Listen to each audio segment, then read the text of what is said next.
Very good morning to all. Myself Nitish, Assistant Professor in Economics. Last class में हमने बात की थी मांग के नियम की।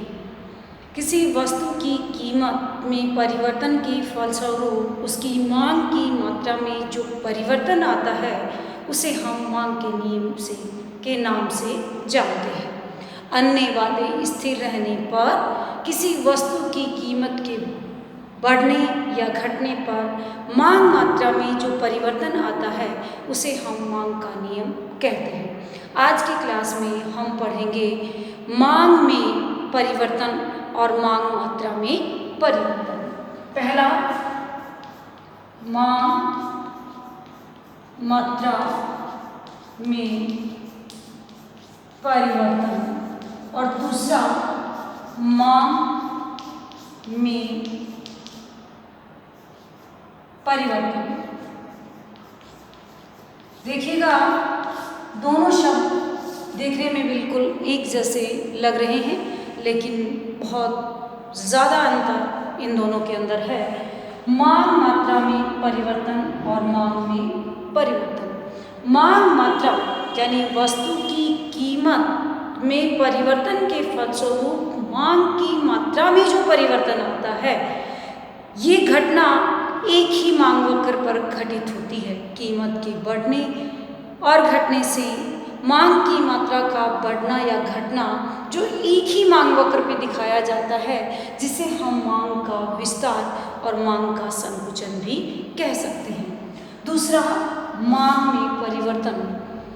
कीमत के अलावा यानी कीमत के स्थिर रहने पर मांग के जो अन्य घटक जैसे उपभोक्ता की आय, उपभोक्ता की रुचि, पसंद, अन्य वस्तुओं की कीमतें और देशकाल की परिस्थितियों में परिवर्तन आने से मांग वक्र का ऊपर की ओर शिफ्ट हो जाना या नीचे की ओर विवर्तित हो जाना मांग में परिवर्तन कहलाता है। यानी संपूर्ण मांग का बदल जाना, संपूर्ण मांग का बढ़ जाना या संपूर्ण मांग का घट जाना मांग में परिवर्तन के नाम से जाना जाता है।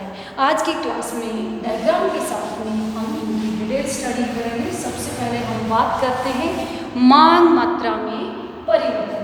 देखिएगा, एक रेखा चित्र है हमारे पास में।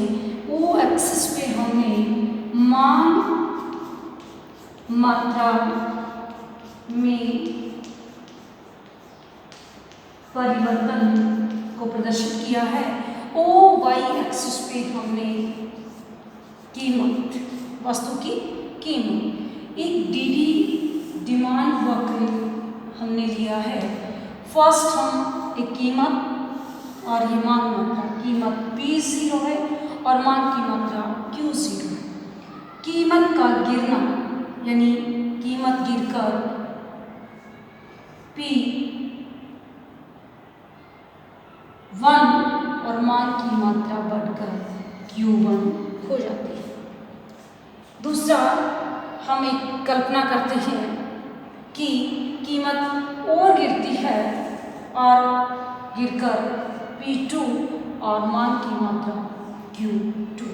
हम तीन स्तर ले रहे हैं कीमत के P0, P1, P2 और मांग की मात्रा Q0, Q1, Q2। ये है P, M और N, तीन हमारे पास डिमांड वक्र के ऊपर हमने पॉइंट लिए हैं। इस पॉइंट पे हम देखते हैं मांग कीमत है P1 और मांग की मात्रा Q1। अगर कीमत बढ़ करके OP0 होती है तो मांग की मात्रा गिर जाती है। इसे हम मांग का संकुचन कहते हैं। कीमत गिर करके P2 होती है और मांग की मात्रा बढ़कर Q2 होती है, इसे हम मांग का विस्तार कहते हैं।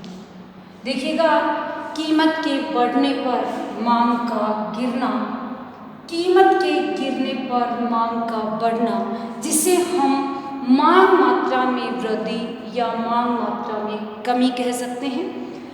मांग का संकुचन और मांग का विस्तार कह सकते हैं, जो एक ही मांग वक्र पे घटित होने वाली घटनाएं हैं।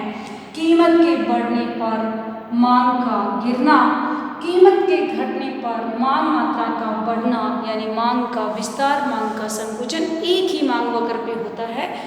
कीमत के परिवर्तन के बाद मांग की मात्रा में परिवर्तन आना, जो एक ही मांग वक्र पे होता है, जिसे हम मांग मात्रा में परिवर्तन या मांग का संकुचन या मांग के विस्तार के नाम से हम जानते हैं। अब हम पढ़ेंगे मांग में वृद्धि या मांग में कमी। मांग में वृद्धि या मांग में कमी कीमत के स्थिर रहने पर उपभोक्ता की इनकम, उपभोक्ता की पसंद या रुचि, उपभोक्ता की देश काल की कुछ परिस्थितियाँ हो सकती हैं, या हम कहें कि अन्य वस्तुओं की कीमतों के परिवर्तन के कारण, यानी यहाँ पे कीमत जब स्थिर रहेगी और अन्य कारक, उपभोक्ता की आय हो सकती है, उपभोक्ता की पसंद हो सकती हैं, उसकी अन्य वस्तुओं की कीमतें हो सकती हैं, देश काल की परिस्थितियाँ हो सकती हैं, इनमें परिवर्तन आने पर संपूर्ण मांग वक्र का बदल जाना, यानी संपूर्ण मांग वक्र या तो ऊपर की ओर शिफ्ट हो जाता है या मांग के गिरने पर संपूर्ण मांग वक्र नीचे की ओर शिफ्ट हो जाता है। इसे हम मांग में वृद्धि या मांग में कमी कहते हैं। जैसा कि रेखा चित्र से स्पष्ट है, ओ एक्सिस है जिसमें हमने मांग में वृद्धि या कमी को दिखा रहे हैं, और ये ओ वाई पर वस्तु की कीमत को ले रहे हैं। एक डीडी हमारे पास मांग वक्र है, उपभोक्ता की कीमत स्थिर रहेगी, लेकिन अन्य कारकों में परिवर्तन आने से मांग वक्र या तो नीचे की ओर शिफ्ट होता है या मांग वक्र ऊपर की ओर विवर्तित हो जाता है, ऊपर की ओर विवर्तित हो जाता है। देखिएगा, मांग वक्र डीडी है, कीमत के स्थिर रहने पर मान लीजिएगा कि P1 कीमत है और उस पर मांग की मात्रा Q1 है। कीमत स्थिर रहने पर जब अन्य किसी कारण से संपूर्ण मांग वक्र ऊपर की ओर शिफ्ट हो जाता है, उपभोक्ता की इनकम बढ़ सकती है, उपभोक्ता की पसंद अलग हो सकती है, या अन्य किसी कारण से अन्य वस्तुओं की कीमतों के परिवर्तन या कोई भी अन्य कारण से जब संपूर्ण मांग वक्र ऊपर की ओर शिफ्ट हो जाता है, तो इसे हम मांग में वृद्धि कहते हैं। इसे हम मांग में वृद्धि कहते हैं। और ये कीमत के स्थिर होने पर मांग बढ़कर Q2 हो जाती है। किसी कारण से कीमत मांग वक्र अगर नीचे की ओर आ जाता है तो इसे हम मांग में कमी कहते हैं। कीमत स्थिर रहने पर मांग गिरकर Q1 से Q0 हो जाती है, यानी मांग में वृद्धि या कमी में कीमत स्थिर रहती है। अन्य कारकों की वृद्धि या कमी के कारण संपूर्ण मांग वक्र या तो ऊपर दाईं ओर शिफ्ट हो जाता है या नीचे बाईं ओर विवर्तित हो जाता है। इसे हम मांग में वृद्धि या कमी के नाम से जानते हैं। तो इस प्रकार आज की क्लास में हमने देखा मांग मात्रा में वृद्धि या कमी, मांग का संकुचन या विस्तार, और दूसरा मांग में वृद्धि या कमी। दोनों में अंतर है, क्योंकि मांग मात्रा में परिवर्तन एक ही मांग वक्र पर कीमत के परिवर्तन होने के फलस्वरूप होता है, जबकि मांग में परिवर्तन कीमत स्थिर रहने पर अन्य कारकों में परिवर्तन होने के कारण संपूर्ण मांग वक्र या तो ऊपर दाईं ओर शिफ्ट हो जाता है या नीचे गिरकर बाईं ओर शिफ्ट हो जाता है। इस प्रकार आज की क्लास में हमने मांग मात्रा में परिवर्तन और मांग में परिवर्तन को पढ़ा। अगली क्लास में हम फिर मिलेंगे किसी नए टॉपिक के साथ में। Thank you.